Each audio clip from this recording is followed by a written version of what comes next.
بل كذبوا بما لم يحيطوا بعلمه ولما يأتهم تأويله كذلك كذب الذين من قبلهم فانظر كيف كان عاقبة الظالمين۔ بلکہ حقیقت یہ ہے کہ جس بات کو وہ سمجھ نہیں پائے اور جس کی حقیقت ابھی ان کے سامنے آئی ہی نہیں، وہ اس کو جھٹلا رہے ہیں۔ اسی طرح ان سے پہلے کے لوگوں نے بھی جھٹلایا تھا، تو آپ دیکھ لیجئے کہ ان زیادتی کرنے والوں کا کیسا انجام ہوا۔ یعنی کسی بات کو جھٹلانا دو ہی صورتوں میں درست ہے۔ ایک یہ کہ جھٹلانے والے کو اس بات کا پورا علم ہو کہ وہ کیا چیز ہے، کیسی ہے، حالانکہ یہاں ایسا نہیں ہے، کیونکہ رسول اللہ صلی اللہ تعالیٰ علیہ وسلم کی طرف سے قرآن مجید کے تصنیف کر لینے کا کوئی بھی ثبوت نہیں، جس ثبوت کی بنیاد پر معترضین کہہ سکے کہ ہمیں اس کا علم ہے، جس کی بنیاد پر ہم یہ کہتے ہیں کہ قرآن مجید حضور اکرم صلی اللہ تعالیٰ علیہ وسلم کی تصنیف ہے۔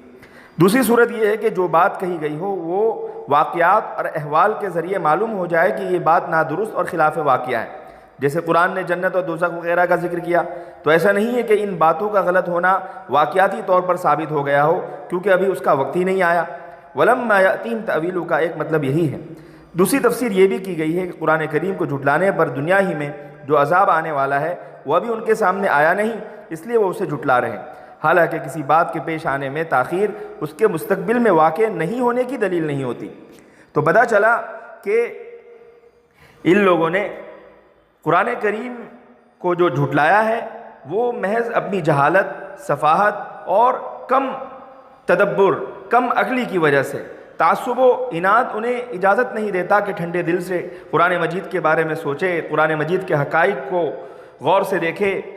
بد فہمی اور حد یہ ہے کہ انہوں نے اپنے فکر کی طاقت کو ذرہ برابر صحیح استعمال ہی نہیں کیا۔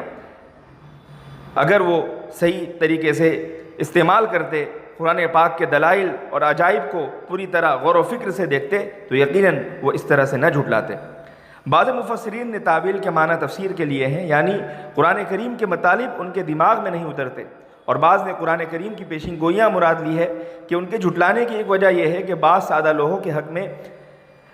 یہ ہے کہ مستقبل کے متعلق قرآن کریم نے جو خبر دی ہے بعض بعد الموت کی، جنت کی، دوزخ کی، تو ان کے وقوع اور ان کے واقع ہونے کا ابھی وقت نہیں آیا، لہذا وہ انتظار کر رہے ہیں کہ ان کا ظہور کب ہوگا۔ جب ظہور ہوگا تب ہم ایمان لائیں گے، نعوذ باللہ۔ وَمِنْهُمْ مَنْ يُؤْمِنُ بِهِ وَمِنْهُمْ مَنْ لَا يُؤْمِنُ بِهِ وَرَبُّكَ أَعْلَمُ بِالْمُفْسِدِينَ۔ ان میں بعض وہ ہیں جو قرآن کریم پر ایمان لے آئیں گے، اور بعض وہ ہیں جو قرآن پاک سے محروم ہی رہیں گے اور ایمان نہیں لائیں گے، اور آپ کے پروردگار بگاڑ پیدا کرنے والوں کو خوب جانتے ہیں۔ یعنی اس وقت جو لوگ آپ کے مخاطب ہیں، آپ نا امید نہ ہو کہ یہ سب کے سب کفر و انکار ہی پر قائم رہیں گے، آپ پر ایمان نہیں لائیں گے، بلکہ ان میں ایک گروہ کو ایمان کی توفیق ہوگی اور ایک گروہ اپنی ہٹ درمی اور ذہنی بگاڑ کی وجہ سے ایمان نہیں لائے گا، اور پھر اللہ تعالیٰ اپنی حکمت عملی کے مطابق ان سب کو خوب جانتا ہے، موقع پر مناسب سزا بھی دے گا۔